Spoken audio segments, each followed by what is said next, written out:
And when I say that, is Detroit has such uh, uh, aura about it musically that it's not a funky funk. It is a stinky funk that smells good. Yeah, yeah. George Clinton would love that. Yeah, he would. That'd be a song. It's a stinky funk. Yeah, Stinky he funk. probably said that. That's probably where it comes from. Yeah. But I mean, and when you put the right ingredients in any kind of composition or any kind of group of folks that you're putting together, you can't. We can't say what's going to come out of it, but you got some stuff in there, and it's something going to come out of it, and you just have to wait for it. Yeah. That's what we're waiting on here in Detroit right now. Because other than that, our music, R&B, American black music, would be still rolling like it's supposed to roll. Right, I mean, and hip hop, I understand the real side of hip hop because that was some of us getting ready for what they have done to us now. Yeah. Because we was left without anything but a turntable. So the turntable killed the drums and killed the band and all of those things, and then put all those different sounds, effects, and things in your voices. Yeah. So it made it a little bit. And see, last night, digital. how much auto-tune did you hear last night? Oh, well, I didn't look at them. I'm gonna tell you, I'm one of those kind of people that don't watch the award shows because I know how they go. Right. So I don't watch them. I like to see live entertainment, and I don't think you can judge that necessarily. I don't even think you can judge it in terms of record sales because we know how entertainers know what's up with the system. However, so I don't look at those shows. I don't look at the BET. I don't look at none of them. Well, I might look at the Oscars, but that's it. I have to look at them because if I'm gonna talk about it, Yes. I need to know what they're doing, so I don't want to be making up nothing. I want to know why it's not working. It's easy to. For me to be able to tell now because you don't hear no new Ronnie Isleys, you don't hear no new David Ruffins, you don't hear no new Diana Rosses. You hear everything that's for somebody trying to cross over from where. But see, my goal with that is to create the avenue to create the new Diana Rosses and find the new Patti LaBelle's and find all of these people that can cover those bases. And so that's where I'm at. My thought for the longest time, and we got to take a break in a few minutes, but my thought for the longest time has been to put together a group that would be the Supremes. Right. But I would modernize it. I would get them to do the Supremes. They'd still have a modern look. They'd sing some of the Supreme songs, and we even do remixes on the songs. And the reason why is because the new generation need to know where it came from and how to perform it and look the part. All I would do is just be the creative designer or creator behind the group, and then they would go up and they would perform it. So what am I talking about? I'm being an agent or a producer? What am I talking? Well, actually, you're talking about a concept. Yes. See, because there will never be another Supremes. Yes. There will never be another Temptations, another OJs, Ronnie Isleys, all those me, you. But we left residue. We left a shadow. We left something that you can lean on. And somewhere in all those artists is some part of us, and everybody out there that's trying to do what we do. Right. See, so it's nothing different except you just have to have the opportunity and the environment. Yeah. The environment, all this stuff we got here, we could be doing. In spite of if we had Norman Whitfield here in here, every room in here would be busy. Yes. Oh, yeah. I mean, it would be a factory, wouldn't it? Yeah. Yeah, every room in here would be busy, and the product and the end product would be the knowledge that we would be, dropping down. Right. And once you learn it, you can't forget it. DJ and I have did maybe 3 or 4 interviews at the Dime, and every time I go and sit over there with those kids, I get renewed. Yeah. It's something that's burning. When you get that burning, when you do this, you got to do something, don't you, Spider? Yeah. When you get that burning, you got to do something. Because other than that, we sit. We work an hour. Somebody call you want a gig? Yeah.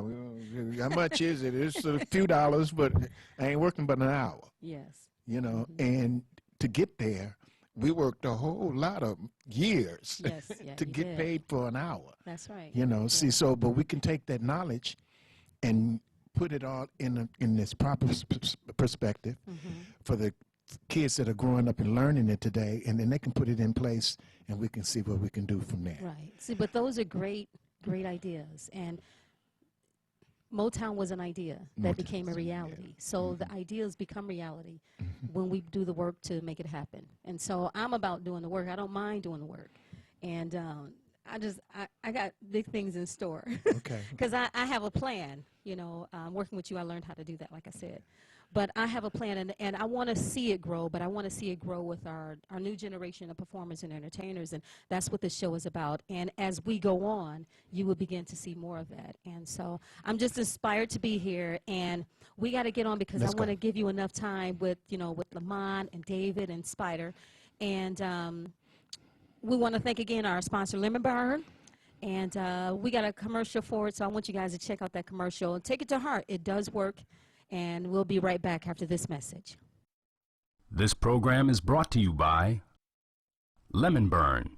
Lemon Burn attacks and reduces belly fat. Get yours today. 313-868-6612. Hi, this is LaWanda. This is R.J. Watkins. Coming to you to bring you some information about the #1 detox in the nation, Lemon Burn. Lemon Burn helps to turn the fat into fit. It's for you, a happier, healthier you. Because you know healthy is the new beautiful. An all-natural way to improve your health. It promotes a healthy digestive system, attacks and reduces belly fat, as well as gives you energy. Need to get yours today. Call 313-868-6612. Don't forget to exercise and eat right. WHPR TV is now on Channel 90. Check out all of your favorite morning talk shows on Comcast Channel 90 every day from 7 a.m. to 12 noon, and watch us anytime, day or night, on all of your favorite devices. Download the WHPR TV Now app and take us with you wherever you go. WHPR TV is now on Comcast Channel 90 every day from 7 a.m. till noon. WHPR TV, a Watkins Broadcasting Company. You can have your own party on TV. Party with R.J. Watkins and the TV33 family when you hold your own Facebook watch party. Connect all your friends with our friends, and we can have a watch party together. Watch your favorite TV shows when you want, how you want, with your favorite people. Here's how it works. Log on to Facebook from your computer or tablet and go to the R.J. Watkins fan page at facebook.com/TV33WHPR, the one with the blue WHPR logo on the left. Like us. Click the word videos with the red tag that says live next to it. Then click the share button at the bottom of the video player and select start a watch party. Invite whoever you want. Your party will be recorded and archived for playback anytime you want. 7 days a week, 24 hours a day. At the end of the month, the viewer that has the most people at their watch party will be invited on the TV show live. Come on, let's have a party. Happy Thanksgiving from the Watkins and Tyler families and from all of us here at WHPR TV. I want to say Thank you, Lord. I give you praise.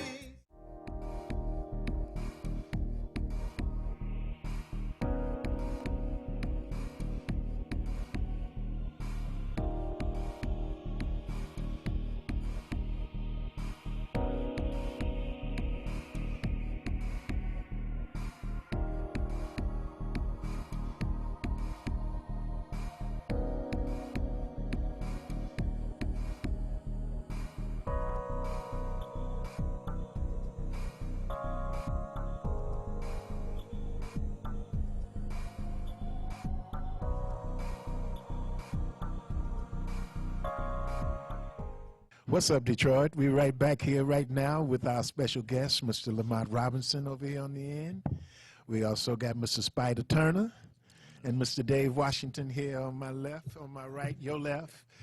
We're here talking about what we're getting ready to present. I left mine over there, Spider. Okay. The National Rhythm and Blues. This is a production of the Rhythm and Blues Hall of Fame. Yes. Rhythm and Blues Hall of Fame. In fact, I'm gonna let Lamont tell you about this, so I won't just sound like I'm tape recorder. You know, you make the commercial because it's going to run until it happens. Tape recorders made hits. You Okay? know, Well, on December the 13th, Friday, December the 13th, we're going to be celebrating a very iconic song that you guys all know, which is My Girl by the Temptations. 55 years. It doesn't seem like it's been that long, but it's been 55 years. And we decided to do a old school dance cabaret to My Girl and the Rest of the Temptations anthology songs at Burt's. $10. We're going to have up some memorabilia, inviting some of the families from the Temps, David Ruffin's family, Paul Williams, and, of course, yourself, who spent a lot of time with the Temptations. But I just thought it was real important that the organization, Hall of Fame, would honor not just David Ruffin, but the Temptations. And Detroit. Oh, that's Detroit. Everything come we're out of talking Detroit. about is There you Detroit. go. There you go. Yeah. The Motor City. That's it. There you go. And we're going to have it at Burt's, and we're going to a big shout out to Burt's. And it's going to be in the warehouse, and it's $10. And we want you guys to come in to a pre-holiday dance party, old school cabaret. And, you know, I know you have a lot of stories about the Temptations, and you knew David and Eddie. And I've learned so much from this man since I've been here over the last 6 years. He used to play at a club in my hometown called Leo's Casino, where they used to really battle the OJs. So I know you can really talk about this song, My Girl, being a Motown artist. Oh, of course. I can talk about a whole lot of things I can't talk about. You know, I mean, and folks, you know, when we talk about David Ruffin and a few other folks, you know, that came up very impressively in their careers, you know, I was just honored to be in his presence. I mean, when I first got out of school, I graduated in June. Right. In July, Lee Rogers took me to the Village. Oh, Lee Rogers. Yeah. Lee Rogers. So when I went to the Village, the first person I saw was Richard Street and Walter Jackson. And then next it was Walter. As we were standing there talking, Betty Levette and Roger Wade walked up, and we were talking, and coming in was David Ruffin and Melvin Davis. You know, and I was at that time trying to figure out what I'm gonna do. I'm out of school. God, I don't know what I'm gonna do. After that night, it was done. You knew what you were going to do. I wasn't doing nothing. Now, little Willie John had a lot to do with that too. I mean, that was the first time. That was the spark. That was the spark. I was 10 years. I was 9 years old when I first saw Little Willie John. Your mom took you down there. My mom and her sisters and some of their friends took me to one of those shows on Hastings. Okay. Might have been the Warfield or the Castle, one of the two shows, and I don't remember, but I remember waking up when Little Willie John was coming on, you know, and that was an experience for me, you know, and I haven't looked back, you know, as far as this career is concerned, you know. But David Ruffin, there's and I'm sure Spider can relate to it. I mean, you can relate to it with. I gotta. Sometimes, you know, when you get to be around this long, it takes you a minute to say those things you be thinking about. No, you got it. You got it. Go ahead. Chuck Jackson. Oh, yeah. Chuck Jackson, yeah. That was my favorite. See? Yeah. See, Anything Chuck else? Jackson. Was Chuck There's Jackson. something. David Ruffin, when I was with the Peps, David Ruffin. I mean, everybody. I was. You know, we was kind of, you know, a little perky about our performances. Y'all was bad. Well, Ain't no doubt about it. well, David Ruffin was checking us. You said, "Man, you know, y'all need to put a little feminist in there." We did a little thing in Friday. Right. Feminist? What you talking about, Willis? Okay. No, and he explained it. You know, and he didn't just explain it; he showed it, because he said, "I see y'all do a couple of steps." He said, "We do something similar to a few things like that." He said, "But the trick is, you don't want to seem too hard. You don't want to seem like you a muscle man. Smooth. You got to put you got to put that finesse in it." You know, and we clung to the word finesse, and you know, Ronnie was totally finesseful, you know, and me and Tommy, we was Bigfoot, you know, but Ronnie he took ballet lessons. Is that right? He can, he took real dance lessons, but he could dance. You know, so James Brown told him that too, didn't he? James Brown At the Apollo. James Brown throwed his hands down and said, I'm leaving this alone. Right. But James Brown was familiar with us. Right, You right. know, at that time we did quite a few things with the Ohio players, not the Ohio players, the Ohio Untouchables. Yeah, because Tell the story. There you go. Tell the story Yeah, right. yeah. Untouchable. Untouchables, and they were the Untouchables then, because James Brown would come to town in some of those places along with Bobby Bland and bring a band. They'd get them, That's right. and they'd play. You know, so I mean, there were so many bands in Ohio that were good. But I will say this. My uncle was Gus Hawkins, who played with the Soul Agents and Edward Starr.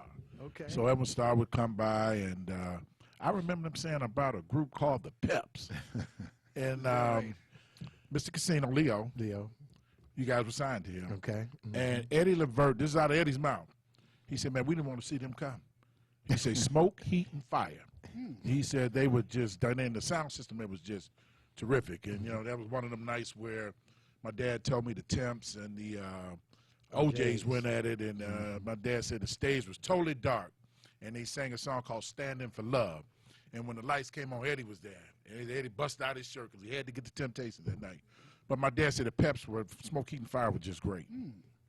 Really, really challenged the OJs. Eddie and them got a lot of respect for you guys. Eddie and them, you know, I had a lot of respect for them too. You know, they were, and I knew all the guys, you know, in the group, and we were in the Apollo at the same time. And when there were 5, actually it was 6. Actually, you know, the guitar player, the drummer, the albino guy. Right. I Oh, can't yeah. remember- Yep, I can't exactly. remember all those guys' names. Russell Thomas. Russell, yeah, and they carried, and I took a lot of that same things from them. As a group, Russell. we're a part of the band. We're a part of the groups, you know. So they had 5 guys singing, and the guys in the band, they had 4 pieces, and they were all the OJs, you know. And they had a little tiff at the Apollo at one time, and the next time I seen them, it was 3. And William said, well, you know, we say the Peps can get by with 3. We gonna get But by you know with what? 3. They created, what was the group out of Cleveland? Sly Slick and the Wicked. They sing Smoke, Heat, and Fire, the Peps. And they went to a 3-man group, even though Eddie and them raised them. Right. They got their inspiration from Joe and them. And I think every time we see you, John Wilson John will Wilson, always yeah. tell you, man, you know you guys inspired us. So, yeah, that legacy. And, you know, and it just brings us to the Temptations. I mean, this summer has been a big summer for the National Rhythm and Blues Hall of Fame. We were able to honor David with the street here on, what was the street that he Parkside, yeah. And we did that June 13th, and that went well. So I called down to Meridia, where he's from. That's about an hour away from Jackson. And I said, he's you all. You know, I said, him and Jimmy come from down here. And they said, look, we're going to name the street right on the corner where he used to sing at with Mahalia Jackson and all the rest. Elvis Presley even came down there. And we're going to name it David Ruffin Boulevard. And we did that October 26th. The marching band from Jackson State came down. They gave him a Walk of Fame, a star on the walkway. And very befitting. I mean, David was ranked 50th of all time through Billboard. Rolling Stone is one of the greatest singers of all time, taking nothing away from the Temps, because all 5 of them were just like a hand in glove. Yeah. Right. And you talking about 5 guys over 6 feet, slim. At that time, there was something called a Continental. You know, that look and the process. And they came at the right time. And they took everything from yesterday and brought it up to that time. And when they hit, I mean, 60 years later, you still got groups emulating the Temptations. So that's why we're going to be on December the 13th celebrating the song My Girl, and just going to have a good time. And you know, just sitting here and thinking about, you know, how you know, laying it out now, and all the guys that were really good close friends of mine in the Temps, especially Eddie, you know, I think about all the things now after the aftermath, you know, that they are not here to enjoy. It hurts sometimes, though. It really do, but it hurts so good. I mean, it hurts in the sense that it makes you smile. When I first heard you announcing the thing that y'all were going to do for David, I could see David, and I just smiled. I said, okay, because I think I was telling you about the time David was taking me home. We was hanging out one night, and I was in that little Corvette. that he got. And we was coming down the freeway at 4 o'clock in the morning. We only thing, man, let me blow this out. I was like, oh shoot. And all I could see was the line in the street right up here in my head. And when he stopped, I was in suspended animation. But you know what? The idea of this, and I'm looking at it with the Rhythm and Blues Hall of Fame. That's something that the Rhythm and Blues Hall of Fame could do for a lot of folks. And the person that I'm thinking about right now is Little Anthony. I seen him at Aretha's funeral, and we inducted him. And he needs a street. Yes, he does. Yeah, he does. He needs a street. Needs and a street. All of those things are, because, we can't, I mean, the Rhythm and Blues Hall of Fame, David, I mean, when you're around a lot of artists, you have to keep those legacies happening, because they always going to reach out and touch somebody. The other day I saw on Facebook somebody was talking about Adam Wade. That was me. Adam Wade. Was that you? Yeah. Adam Wade. I was like, and it was the girls group that I sang way back in the early 50s. Okay. That you was talking about some girls group that you was talking about. Bobby Smith and the Dream Girls. Yeah. That's right. You had a conversation. I've been looking for her. for her for years, and Yes. finally found her In Detroit? in Royal Oak. Oh, really? Oh, she's in Royal Oak. Yeah, she's in Royal I thought Oak. she was in New York. And you know what? Okay. She says, I don't want to do an interview. I said, why? She says, because nobody remember me. I'm forgotten. I said, no, you're not. No, you're not. That's why I said we have to keep these veteran artists' legacy alive. Wow. That's You know what, Joe Pep, I mean, if you ever get a chance to really talk to Joe, he's full of knowledge. And he's going to keep it real. He's going to let you know, okay, pop is cool.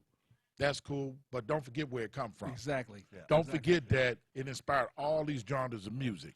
And, one of the things that, two of the best teachers I ever had was one of them sitting right here. The other one was my big brother, Ron Banks. Right, yeah. And Ron would say, Lamont, listen, we used to run after the limousine of the Temptations. We used to go to the cleaners for them guys. Mm-hmm. Eddie and them gave us tidbits. Melvin and Willie were dear friends. Mm-hmm. I ain't never heard them say we better than the Temps. They wouldn't even allow you to talk like that. Right. He wouldn't even say no verses. I said, well, they want to do something in Cleveland, the dramatics verses. He said, no, I can't do that. He said, it ain't no verse in them. He said, in American Black history, or history of the greatest group in the world. Yeah. And I like what you guys do here in Detroit is give each other that respect. Just like you guys did Smiling Face. Well, the Temps did it first. But Joe knocked it out the park. I mean, it went number one. And they knocked Papa was a Rolling Stone out of the park. Well, y'all what was going and that's what it's all about. As long as I was here with the Peps and all the stuff that we were doing, we never sang a Temptation song in Detroit. That was respect. When we went to them other places, if the Temps saw what we was doing with some of their songs, they'd have probably been mad at us too. But I mean, everything for a performer was there. I mean, when you write for the Temptations, and you writing for, when you're writing for the Temptations, you writing for a monument. Yeah. You just can't, you just can't say. I mean, you have to. The challenge is the whole game. If when David Ruffin got into the Temptations, everybody, first folks were saying, oh, well, no, he ain't going to be no. It really weren't any Temptations until David got in there. When David got into Temptations, the T stood up. Well, I tell you this. My mom said they were down Leo's one night, and she said she remembered this vividly. She said they were backstage, and back then, Behind the curtain. And she said David took his glasses off. She said when he put them glasses on, she said it was showtime. She said this is what she remembers. 4 guys standing around one mic. And she said the way they did it, the precision of it. And Eddie up high and Melvin down there growling, all the harmonics in the middle. She said them brothers could blow. She said Lamont, the greatest group. And then here come out of Detroit the Dramatics. Then here come Undisputed Truth with that pretty harmony. I mean, you guys had a whip here. I mean, for even before Motown, this has always been, I tell people all the time, Detroit is one of the musical hubs ever. This is the music capital, not just because of Motown, because the Flame Show Bar inspired. It's what came out of Detroit. Inspired Barry That Gordy made to the do what he legacy. did. Yeah. You got Kim Weston.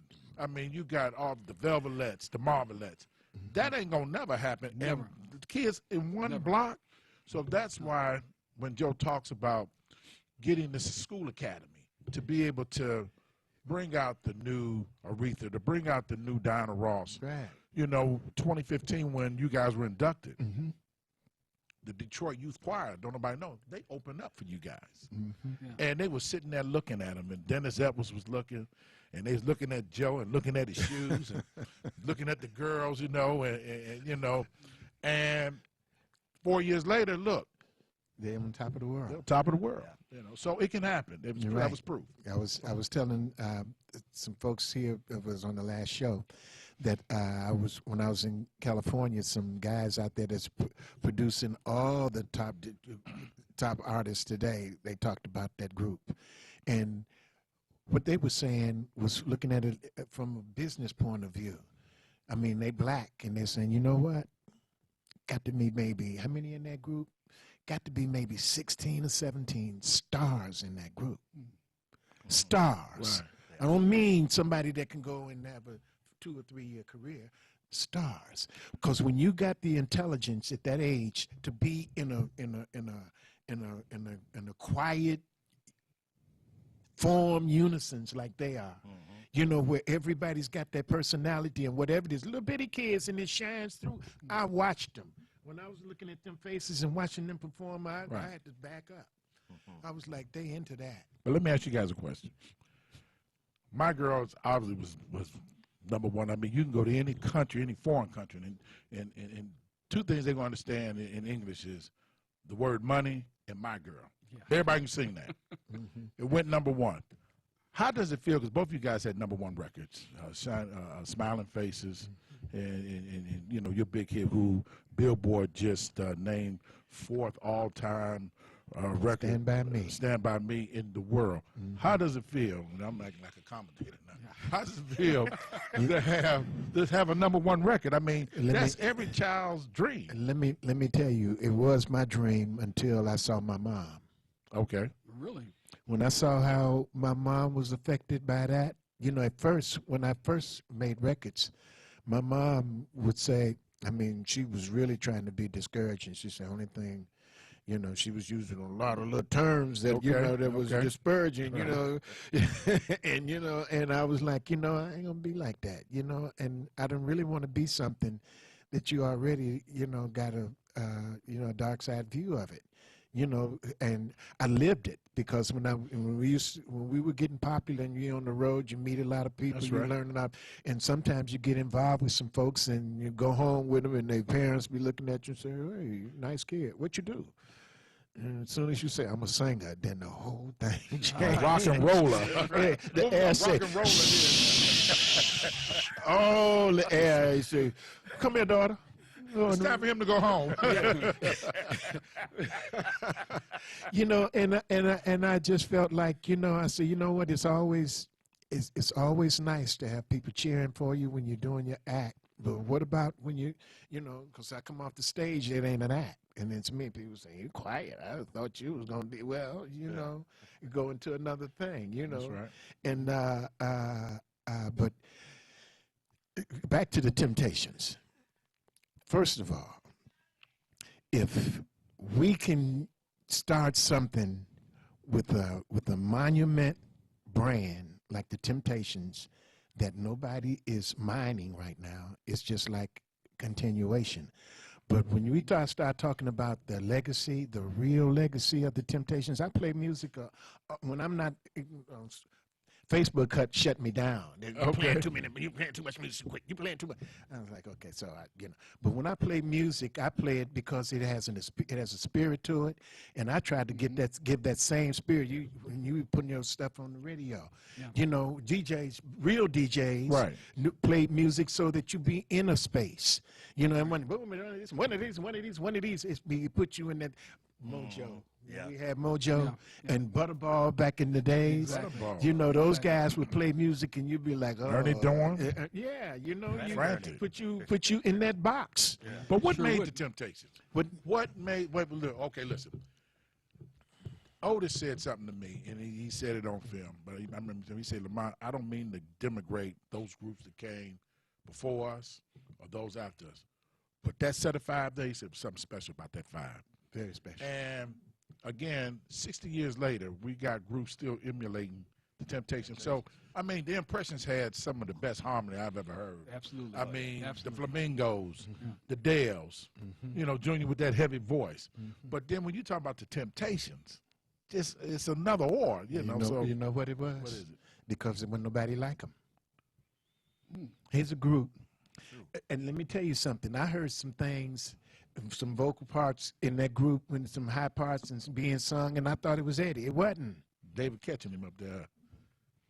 And then Otis. Is that right? Don't forget, Yeah. Otis Otis had an ear like an elephant. Look, when you get 5 people to be in harmony, first of all, to sing in harmony, but you got to be in harmony. Right. See, and I've seen That's what you guys got to teach. It's Yeah. 2 different things now. Yeah, Yeah. you You got guys to be just said in. it, yeah. Let me say this, and I'll say it out loud because I did say it on an interview. Somebody asked me at one time, what was the most disappointing session that I've ever worked on? Was with the Dramatics. Oh, really? But it wasn't about their talent at that time. Don hired me to do the Dramatic Reunion album. You don't see my name on none of that. Because, I mean, it Somewhere was, in time, wasn't it? huh? Was it somewhere in time or? I don't know what they call it now. Okay. But Ouija, RJ, LJ. Ouija, LJ, Ron. Ron Squirrel, Willie. Wooly, all those guys, the other 2 guys, they were there too. Lenny and the other guy. They were all there. And when the Temptations did that thing where all of them were together, they were on this. The first thing you got to do is be in harmony. So now Ouija's not in the group anymore, and LJ doesn't have to compete with that. Ron was the staple to me in that group. I'm not disparaging anybody, but it takes somebody out front, first of all. But then when we did the individual lead parts, couldn't get nobody to sing no backup parts because, everybody right? had attitudes, and Don Davis come in and say, well, how you going to do this? I say, I'm gonna use Ron Banks, I'm going to use Willie Ford, and I'm going to call Lloyd from California, Ron's cousin, Bryant, and myself. We sang the backups. First, you just got it first off the press. We sang the How it backups. was done. Now, the reason why I deem that as a session, because to me, I thought it was a dream session. I mean, when you got a brand like the Dramatics and any little personal conflicts from the past can drown that out, then you don't see it. It's like a blessing. If you don't recognize it, you don't have it. The Dramatics right now, if somebody was promoting that brand, they would be, they wouldn't be above the Temptations, but they would be on the same block. They could see each other. They could see each other. And there ain't no problem with that. Ron was one of the greatest floating tenor. They called him floating tenor. let me tell you something. Tommy Stone. He learned from him, didn't That's what he did. he? Okay. Ronnie and Ronnie, Tommy. yep. I mean, and that's what it was all about. And for me to be caught into that mix of trying to get it on tape, that was a challenge for me, and it threw my whole everything off. I was like, dang, how, I mean, here's some guys that's not in the loop, but getting the chance to be back in the loop because of what you guys created. That very first dramatic album, and that dramatic album that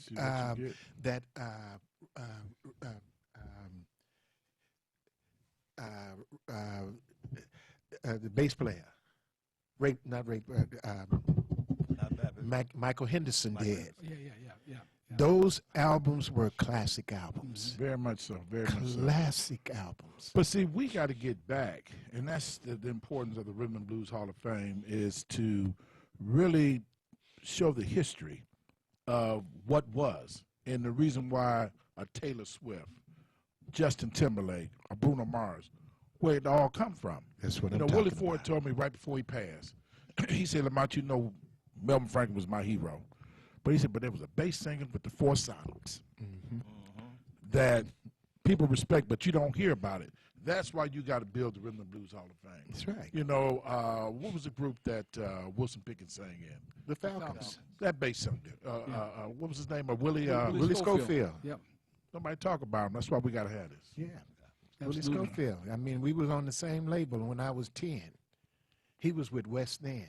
Wow. Yeah, You Robert know, West. Robert West. Yeah. See.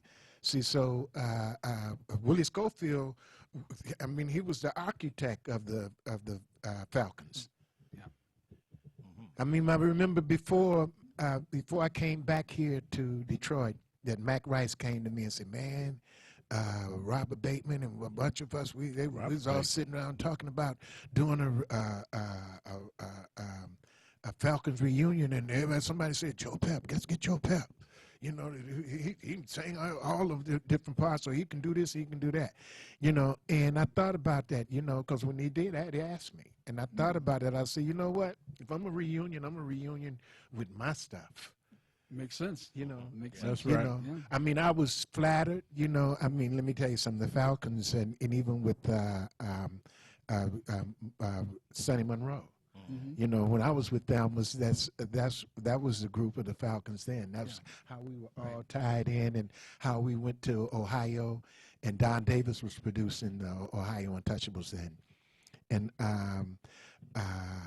but all of that Wilson Pickett thing, I mean, a lot of folks don't realize that Wilson Pickett moved to L.A. I mean, not to L.A., but to New York and New Jersey, all the way out there and that stuff. But all of that stuff that was happening was Detroit. He cut his teeth right here. Started Detroit. Cut his teeth right here. Yeah, he sure did. Yeah, all of that. Come on and let me be your boy. Yep. Come on and let me be your Who's the boy. gentleman that Ron Banks? Oh, he said my mom we're not related, but he loved that song. Daryl Banks. Daryl Banks. Daryl Banks. You know how you got here? You don't want me to tell you, do you? Out of Buffalo, right? In Buffalo, New York. You know how you got here? I'll tell you. Look, you got to talk. Come on now.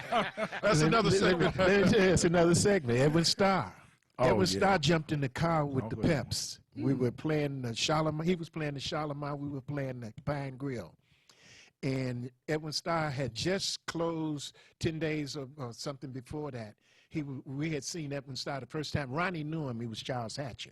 He Oh, wasn't yeah. Edwin Starr then. That's right. Charles Hatcher. Ronnie that sang with me, they knew each other, the Future Tones, and they were both, Ronnie lived in Mom could Cleveland. play sax. Yeah. Future Tones, Yeah. And Ronnie used to talk about, he said, man, that guy is bad, man. He said, if long as he got a good band, he gonna be hard to beat. You know, I was trying to figure out how he's saying this. He's an entertainer, though. He's great but see, and I didn't know Edwin Starr then. But when I saw him with Bill Doggett, That's right. That's Yeah. right. Yeah. I saw him with Bill Doggett. You need to do a book. You know that? You Hey, really he do. needs to do a You book. really do. Oh, I y'all mean- keep talking about it. Yeah. We're gonna put that. Look here. We're gonna look. We got to do a book. I mean, he talking about Bill Doggett. Listen, my daughter's trying to get me to do a film. And let me tell you the gist of the film. She was talking about, you need. I said, you know what? We can use I can be in a film, and I can be underlined to talk about him, talk about all these other folks and all these other things that Right. used to happen. You know, I had to hide my phone. See, when you're in school, your phone go off. Who's that phone's going off? He's the music man. But don't let me lose my train of thought. But Edwin Starr and was closing out at the Shalimar, and we happened to go by the Shalimar that last night to catch the show, and we were staying at the same hotel. So Edwin Starr said, "Well, when y'all going back to Detroit?" And so we leaving tonight. We're gonna leave about 3 or 4 o'clock in the morning. Well, we got off at 3.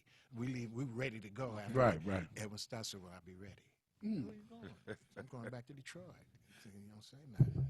You know, Came back to Detroit. He left Bill Doggett, came back to Detroit and got with LeBaron and Don. Yep, my uncle played with Now, him for years. all those we were getting popular in Buffalo with the Peps at that time. We were getting popular, so we was in Buffalo all the time.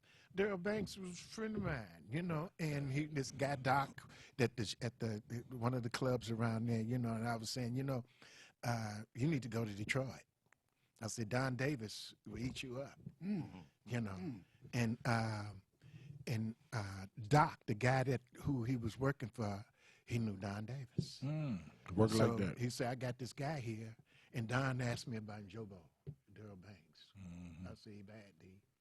He said, okay. Next thing I know, he's in Detroit, and it opened the door to your heart. It's all about timing. It's all about. I mean, is back in the day, Edwin Starr told me, he said, "I got a song for you." So he played it for me, and I loved it. It's called 25 Miles. You didn't love it enough. Yeah. My manager turned it down. See? Did you shoot him? I should have. I should have shot him for that and a few other things. Yeah. See, I mean, this is one business that when you're in this business, and you know that from being and it's like even in the sports part of it. Yeah. When you're in this business, it's like this. Yeah. You're gonna roll them dices out there. You Never know. But you see, but us here, we have an opportunity to make the game a little bit more competitive because we got enough knowledge and know enough about what it takes to put the right pieces in the right spot, so that when those kids come out from under the tutelage, and just like I say, when being down at the dime, watching those kids, watching and learning and how they are enthusiastic about it, and watching those kids in that choir, and since you mentioned it, I do remember, but I thought about it, I was like, oh, is them the same ones? Oh, yeah. That's them. They were there. I mean, they were looking at. I mean, they were spotlight. But you know what? This is just great. Motown just finished celebrating the 60th year.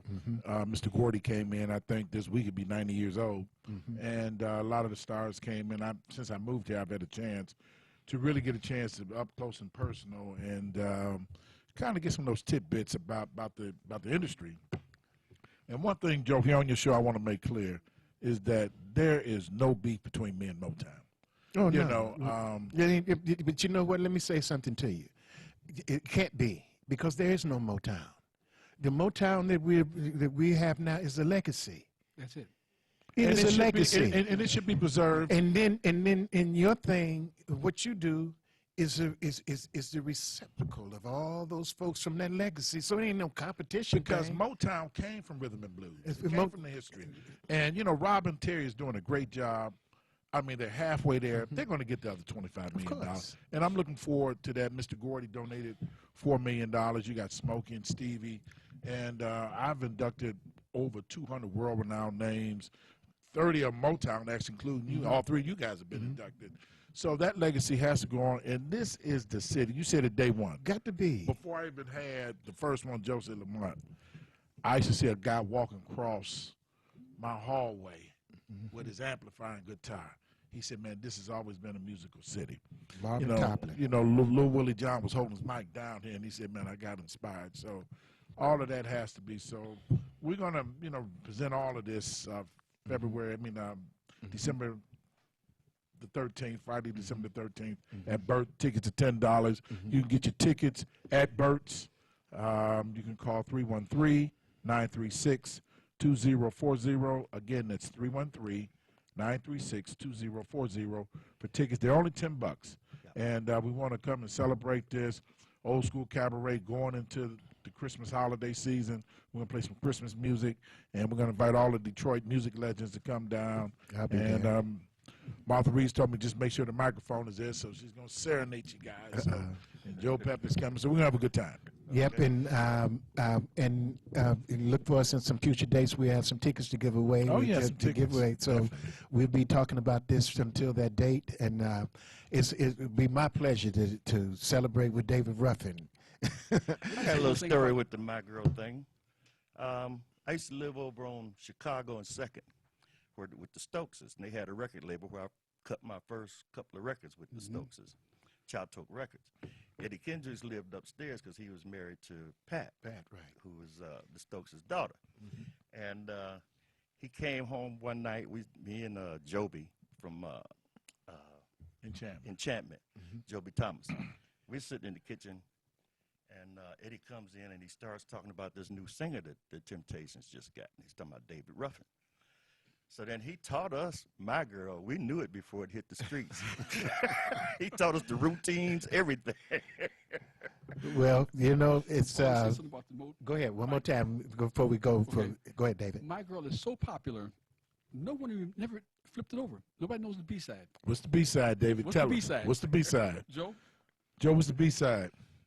And you know I it used very to well. know. I used to. I You done can't- played it over and over. I'm sure. Tell I'll him, probably David. sang it. Talking about So, nobody but my baby. Yeah, talking. You're right. Good song. Yeah. But the B-side was so popular. My baby, hey, hey, hey, my baby. Wrong one. Wrong one. Wrong one? Yeah. Okay. Talking about nobody but my baby. Okay. Talking about nobody but my Nobody baby. knows it though. Okay. It's a good song. Ladies and gentlemen, and Lemon Burn, thank you for sponsoring Lemon us. Burn. Please keep sponsoring Please. us. We got to keep this good Lemon Burn. Get you some of that Lemon Burn. That's and we right. can- Get some. And we'll be good.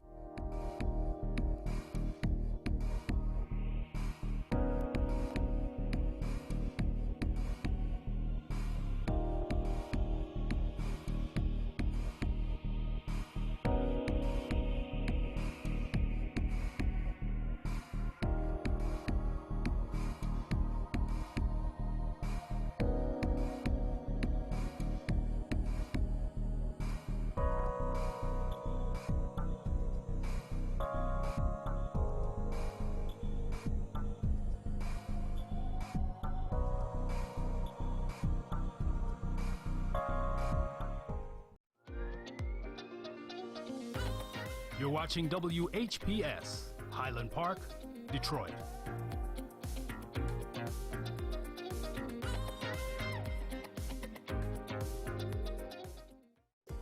The views and opinions expressed on the following show are not necessarily the views and opinions of WHPS, its affiliates, management, or sponsors.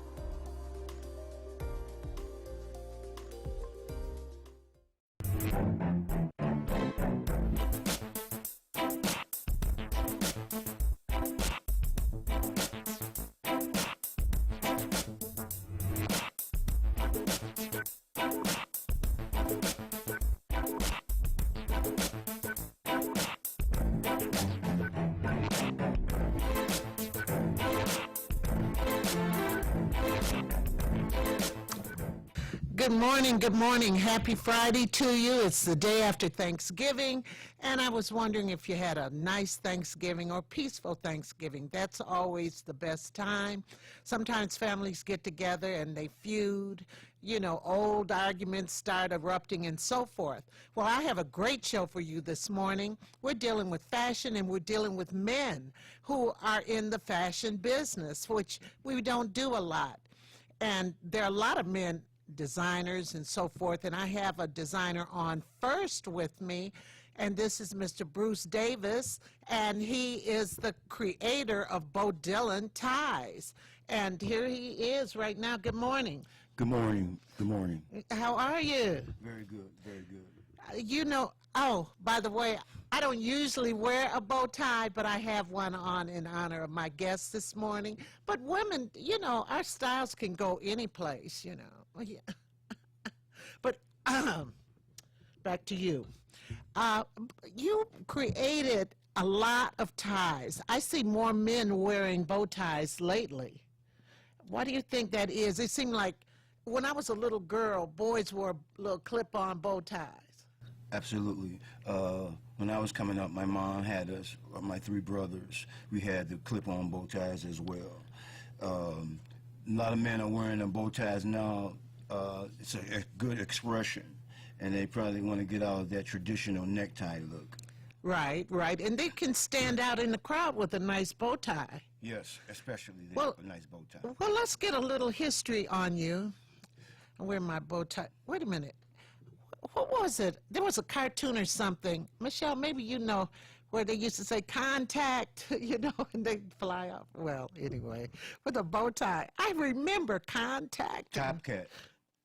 That's the name of it. Oh, really? TC. Yeah, he came out. He's hanging out in a garbage can when he came out. Yeah, Top Cat. Well, I don't want to be him. I don't want to be him. So, where'd you grow up? I grew up in the Pole Town area. I went to school at in Park Elementary, Graduate Junior High, and I graduated from Northeastern Senior High School in Pole Town District. I went to college at Wiley College In Texas. in Marshall, Texas, and then I went to, after the automotive business went defunct, I went to International Academy of Design Technology in Troy, and I received my bachelor degree in fine arts, fashion design. Oh, really? So, did you design other things other than ties? Yes, I did. Ladies' garments, men's garments. My mom, there used to be a pattern in the free press, and my mom used to make patterns from dresses for my sister, and I used to watch her do that, and I was like, that's interesting. And from 9 on, I was always trying to take something apart or put something together or add something additional to it. Wow, that's nice. So, tell me, when did you decide to really pursue this? It's funny you should ask. I was invited to a cigar bar event, and where the old Cadillac Square bus terminal was. Right. And I came there with a friend of mine, and everyone there, all the men had on bow ties. It looked like a florist. They had cigars and bow ties, and I had on I believe I had a traditional necktie or ascot. I can't remember, back in 2000. But my friend says, well, Mr. Fashion artist, look like you know up on what's going on. So I said, give me a couple of days. So I didn't know how to tie it. So I was asking around the gentlemen, because the bow ties look so, they had diamond points, different style. So 3 days. Diamond points. Yep, diamond point, bat wing, butterflies. Oh, all well, different we'll styles. talk about that, and you tell us about that. But anyway, And so- I was like, give me 3 days. I'm going to have a bow tie and tie them. So it was Father's Day. My friend came to pick me up. I was waiting at the door. I bought a brand new bow tie. I took it loose, and I made my own. And she was waiting. And from then on, that's when I decided I'm going to do bow ties. I'm going to do bow ties. I'm going to market bow ties. So, what did you do with your first ones? Well, my first ones, I started designing my own patterns, and I started doing those like on Jefferson area. Miss Hill, she had a booth, a store there, and I would allow myself to. She would allow me to come and bring my ties in and everything for the avenue to display. And then I just started by word of mouth, advertising what I was doing. Also at the college, Miss Jacqueline Floyd was very instrumental in letting me manufacture my ties there and set up shop as well. So, how do you make a tie? I mean, a bow tie. What do? You take a piece of material. Mm-hmm. What are the measurements and? You can, okay, there's standard size, and everything beyond standard size is custom. So there's 4-inch, 4.5, 3.5, 2 3/4. There are different styles. I do which I don't have, a fish fin style. I do. Can you describe what a fish fin is? It looks like a fish fin. It looks like a fish fin with a tail with the fin in the back, and the other end it's got like a mouth on it and everything. Really? Yep, diamond point. What's diamond point? Diamond point. It looks like it's an awkward looking bow tie. People would say, well, why is your bow tie like that? Because one of the points is in the front and the other's in the back. But at a distance, you can see that how it looks. It exhibits itself. It shows. This is a different kind of Tyrone Bradley wears that of mine, that creation of mine. Oh, really? Yes, he does. Tyrone Bradley really The wears disc jockey? Yes. So, I mean, the colors that you chose are really, really nice. Like this would be so nice. This is red and kind of a reddish and a gold, everybody. What would you call this kind of tie, this shape of tie? That's a butterfly style. That's a 3-inch. That's a custom size because it's 3-inch. It's silk brocade. And this is the same size. This is the same it's the same size. size. Do you have any big? Do they come bigger than this? They come bigger. They come in by request. They're 3.5. And the big guys wear the 4-inch, like Lomas Brown wears my bow ties. The gentleman on TNT has a collection of my bow ties. TNT, the network. The basketball. Oh, okay. The white gentleman, I can't remember his name. He has some of my bow ties.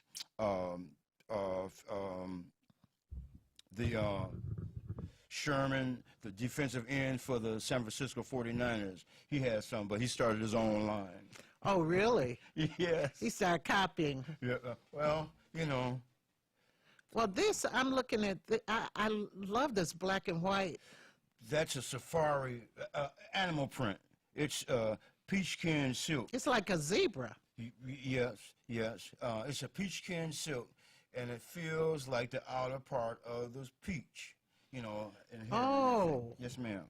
Oh, okay. Yeah. All right, I see. Now, you said the diamond points, there's so many different types of tie. Yes. So if somebody comes to you and they say, I want some ties, you give them, you show them what you have or what? Or say, if, for example, if somebody, a club or organization, a fraternity or whatever, they all want to get the same tie. Have you had any group ties? Yes, I did some for the Sigmas. I did some for the Alphas. Mr. Des Pennington of the Sigma organization, he's an avid wearer of the Bo Dylan bow ties. And the Sigma colors I incorporate. Yeah. I did some for some Qs, some Masons. Oh, wow. I've been, I got a gentleman over in England that I do his ties for his fraternity that he's a part of. Oh, okay. Now, we have some ties. Also, I have some that I've put up on, well, we have to put up on the screen to show people the different types of ties that you have. And those will go up whenever, you know, Sean wants to start putting them up. We can still talk. They're adjustable, and that's good because people have different size necks. They are adjustable and interchangeable. And when you say interchangeable, for example, if I wanted to implement this one, as I will show you, with this one. Oh, we have some ties. We have some of the ties up on the screen right now. Okay. And we'll just hold on to that for, okay. Oh, all right. You could do it. We're back on set. We can, let me see where I got we can change this. Because of the fact that a lot of men are skeptic about wearing a bow tie because they don't know how to tie one. So I remedied that situation by coming up with a free-tie, self-tie, whereas I can put this one together, tie it, and hook it. Let me show you that. Oh, there's a Michigan State tie. Yes. I'm doing the maize and blue tie. A lot of, you know, in Michigan there's a lot of Wolverines. Wolverine. There's one right there. Oh, okay. Hail to the victors. This one, you can see it. This can go both ways. This can go with the African print and the charting, or we could do it like with the green and the charting. Oh, And we can okay. tie it up, and then we can and it end up like this, Miss Pyramid. Once you put it around there, and then just hook it and put it around you and adjust it, and then you have your bow tie on. And, it doesn't look like a pre-tie. It looks like a self-tie. And people will question, you tied that? And they say, so. I'm trying to capture all the markers. Now, and- so and these everything. two come apart. This Yep, comes apart. They are self-tie, pre-tie configurations. They will be they can be tied around the consumer's neck, and then once they're tied, he can unclip them and put it back in his case or box or whatever I have for him. Oh, Yes, okay. ma'am. So why don't you show our audience, well, I don't know how to do I got this on wrong, how to tie a tie. Oh. Now, what do you call that, what you This- had on? Okay, I know everyone's seen the movie Harriet. Well, a lot of people have. Okay. This is a 17th, 18th century bow tie cravat.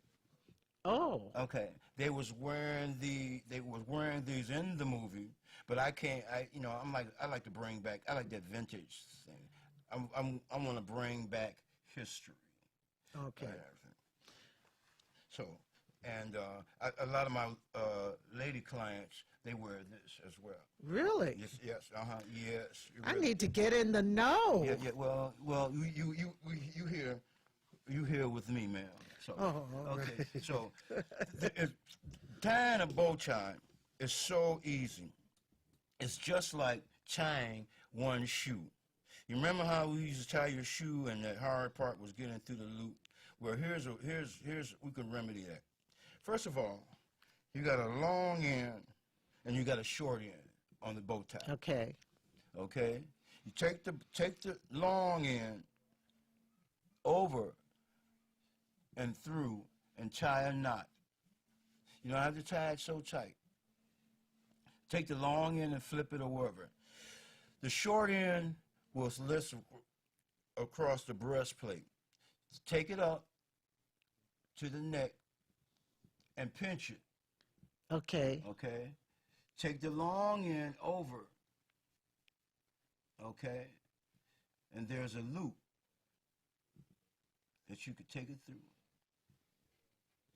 Pull it through, just like so. And tug it.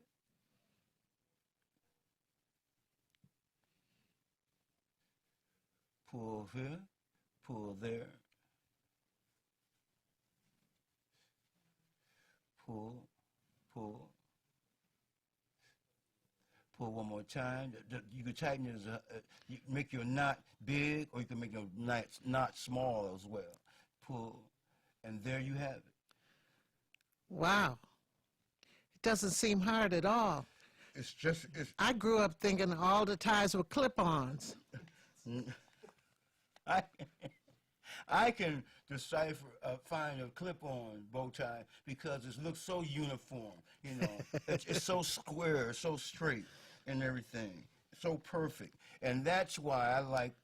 When I came out with the bow tie, the Bo Dylan bow tie, I wanted that bow tie to fit my consumer's personality. Like I wear my tie, Miss Pyramid, like this. Okay, it don't have to be straight. And at church, a lot of those mothers always straighten my tie up. Oh, they do? Yeah, They- Now, what are these the ascots, Yep, right? Can yep. you talk about those? Because I see people wear those. Roland Martin, the commentator, used to wear them all the time. And I don't know how I feel about ascots. Okay, these are a lot of the elder, classic, really cool gentlemen. They wear the ascot. And, for example, let me show you. It's a class. Now the ascot goes back many Yes. years, and Yes. It's really class. was it just like a British thing or what? I don't know for sure, but it was they wore those was when they was in battle. They would have it tucked in so the enemy couldn't grab hold to their Chest? anything hanging.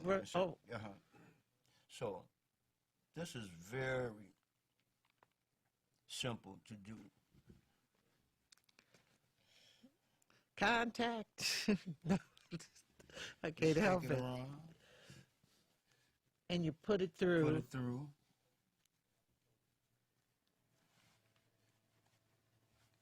Tug it around.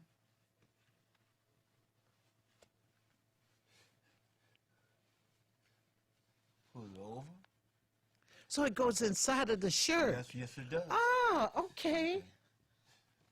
Pleat it, or however you want to knead it. Put it in. This is really interesting. Looks dashing, doesn't it? Looks dashing. Wow. Look at there, look at there.